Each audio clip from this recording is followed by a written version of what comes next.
Hey hey hey! J'espère que vous allez bien, moi ça va super méga giga bien. Vous avez vu, je mets toujours le même haut mais une couleur différente. Bref, et là vous voyez beaucoup mieux ma nouvelle couleur de cheveux. Je suis beaucoup trop fan, je trouve que ça m'adoucit tellement le visage, je suis trop belle. Aujourd'hui, mois d'août oblige, la pile à lire. Et vous la voyez, elle commence déjà à dépasser du cadre. Sachant que je suis assise par terre, hein. Je suis pas sur une chaise quand même, mais il y en a beaucoup, vraiment. Vous voulez voir tout ce que j'ai noté ?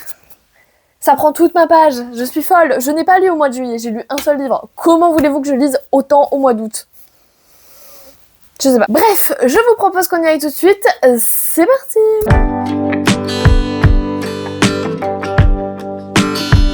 On commence par l'inévitable, on le connaît, on sait qui il est. Les Royaumes de Feu. Ah putain, d'ailleurs, j'ai pas enlevé la pastille Gulli. Parce que vraiment, c'est laid as fuck. Bon, on enlève l'étiquette Gulli parce que c'est laid.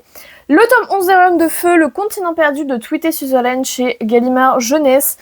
Tome 11, ça y est, on commence un nouveau cycle. Le point lecture sur le tome 10 arrive dans 2 ou 3 semaines, je sais plus. Parce que c'est ça le désavantage en fait de pouvoir faire, de faire qu'une vidéo par semaine. C'est que du coup, des fois il y a des points lecture qui prennent grave du retard, mais bon, bref. Vous l'avez déjà vu sur...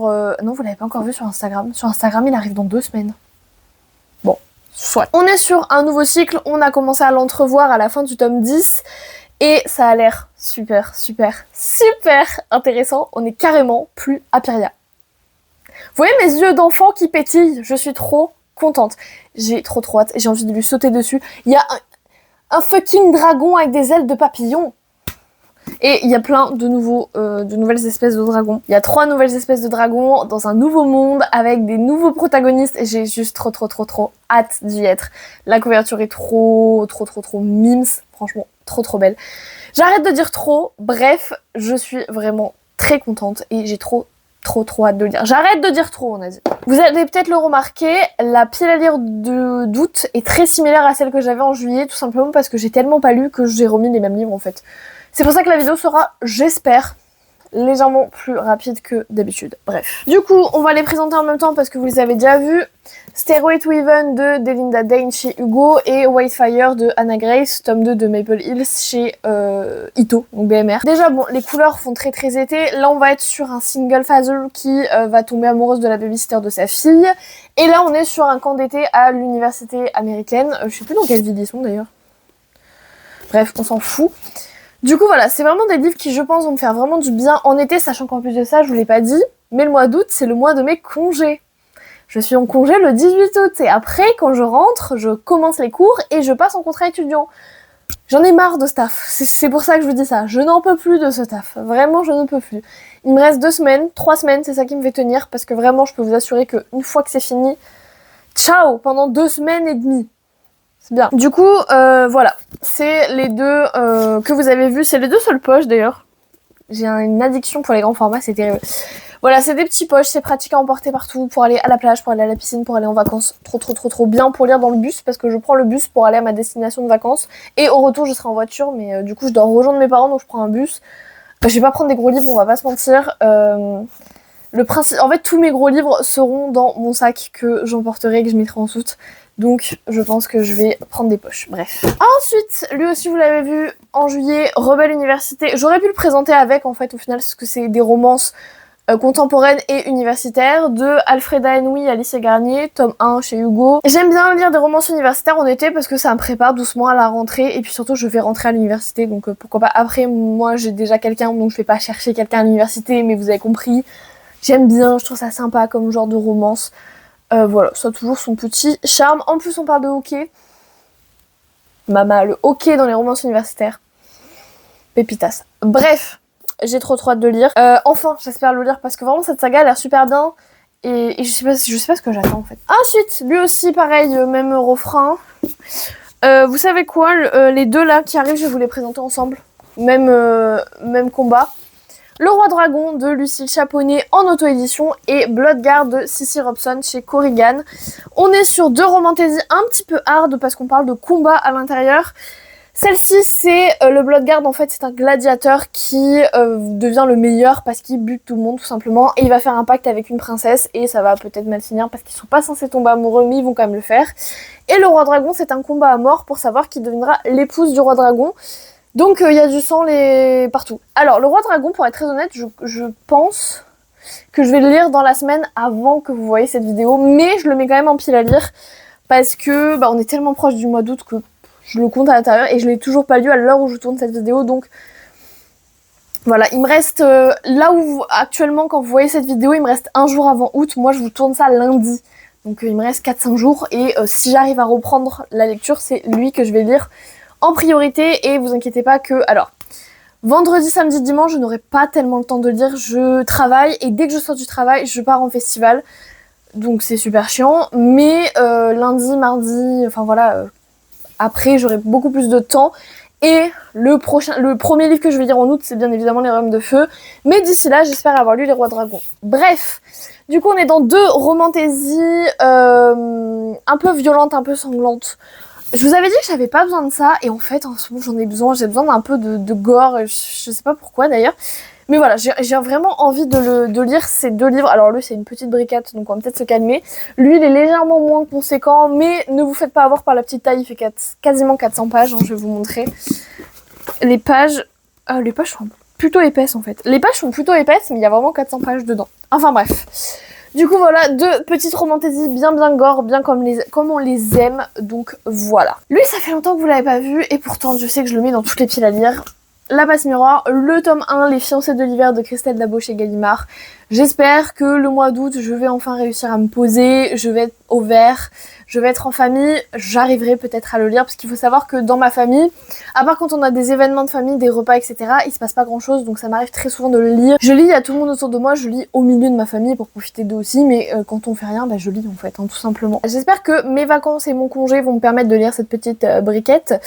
Parce que j'ai la saga au complet et que j'aimerais bien lire ce pilier de la fantaisie jeunesse française. Alors, on reprend parce que mon micro a encore une fois coupé. Bon là j'avais fait un peu moins de la moitié donc ça va, c'est pas ce que j'ai à reprendre, c'est pas grave.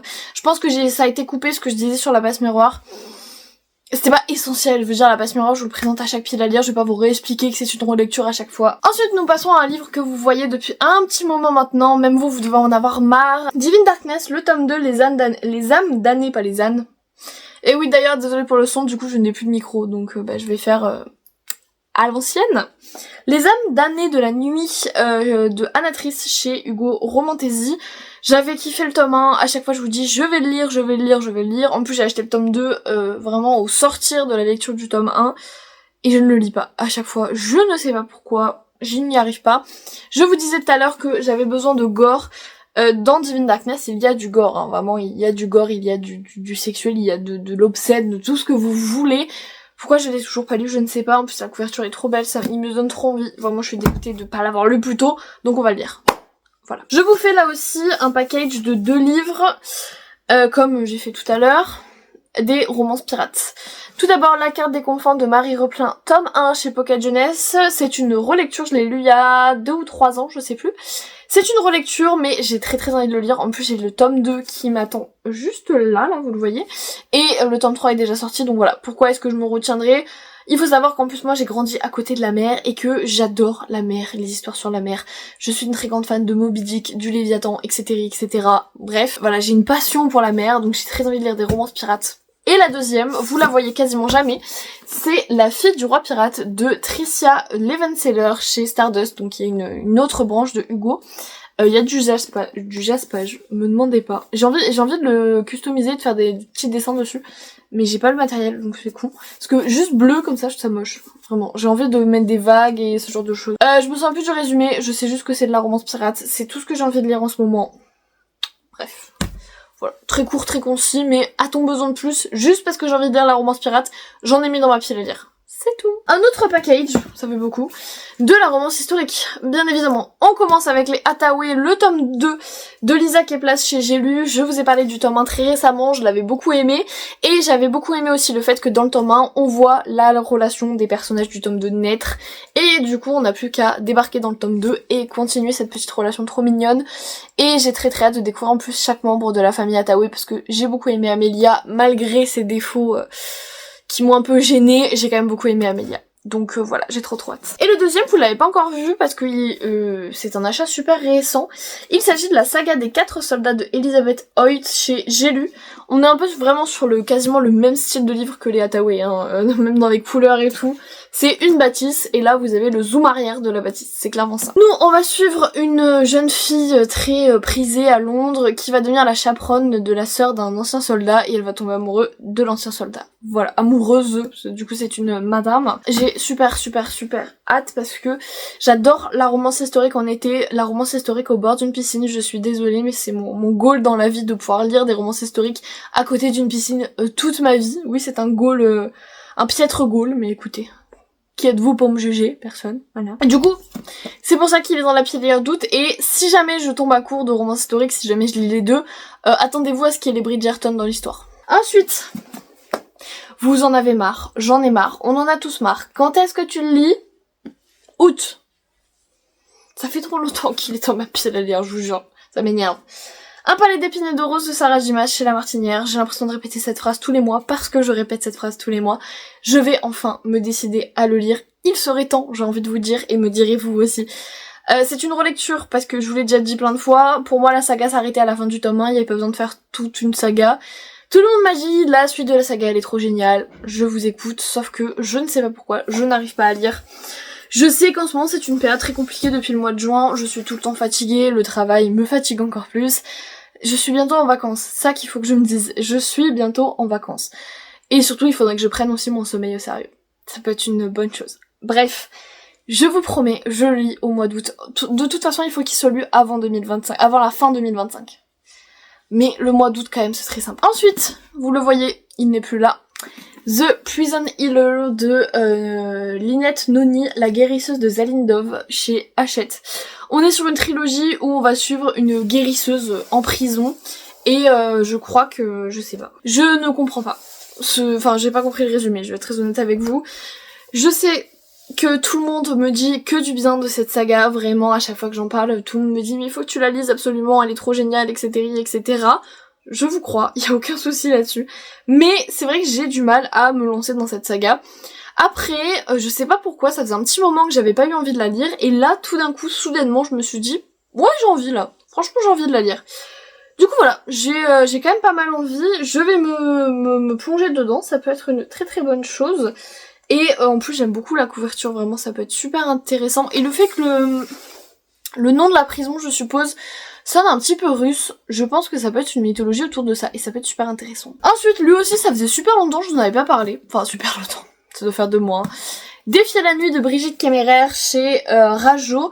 Je vous en ai parlé le mois dernier, je pense, parce que du coup, il y a le tome 3 qui est sorti, la trilogie est au complet. Bon, déjà, où est-ce qu'on peut parler de la beauté du livre avec ce jaspage d'une beauté merveilleuse. On est sur de l'Enemies to Lovers, on est un petit peu sur un prince et une roturière, en gros. Qui doivent s'allier pour sauver leur royaume parce qu'ils ont tous les deux des capacités un peu sympas pour sauver le royaume, en gros. Donc voilà, alors, c'est une petite briquette hein, quand même, je suis en train de me rendre compte. 600 pages. Donc si ça me plaît pas, vas-y te les taper les 600 pages. En fait, j'ai entendu des avis très mitigés, à la fois c'est chiant et à la fois c'est super bien, donc je sais pas encore comment trop me positionner par rapport à ce livre. Je vais me faire mon propre avis en le lisant et je vous en reparlerai dès que je l'aurai lu. Mais voilà, il me tente bien quand même en ce moment, j'ai besoin un peu d'Enemies to Lovers un peu sympa, donc voilà. Et enfin, lui, on l'a présenté le mois dernier, je vous en reparle pas plus que ça. A Dawn of Onyx, le tome 1 des pierres sacrées de Kate Golden chez Olympe. On est sur une mythologie avec des pierres, on est sur un Enemies to Lovers, on est même sur un kidnapping, enfin bref. Voilà, il me donne très envie et je pense que pareil, il va être dans une des lectures rapidement faites.